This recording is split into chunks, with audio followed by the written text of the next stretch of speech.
নতুন চাকরি পেলাম, নতুন আজকে ডিউটিতে আসলাম। আল্লাহ, এই খবরটা আব্বা ফোন দিয়ে কই।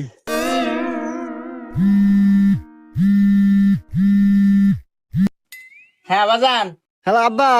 আব্বা, আমি নতুন চাকরি পাচ্ছি, পুলিশের চাকরি পাচ্ছি। কই? তুই কি করিস বাজান? তুই পুলিশের চাকরি পাচ্ছু?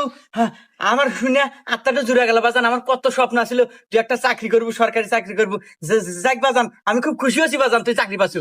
আব্বা, ওই আমাদের বাড়ির পাশে যে টয়লেট মোড় আছে না, রাস্তা, এই রাস্তায় আজকে আমি ডিউটি করতেছি, তুমি আসো দেখা হয়ে যাও। বাজান আমি এই সময় কিভাবে যাবো আমি বুঝতেছি না তো। আরে আব্বা, আমার মোটর সাইকেল আছে না, ওই মোটর সাইকেল বাইরে বাইরে টান দিয়ে আসো, এই যে টয়লেট মোড়ের রাস্তা, এই রাস্তায় আসো, দেখা করি, কথা কই তোমাদের। আচ্ছা আচ্ছা বাবা, ঠিক আছে, আমি এখনই আসতেছি।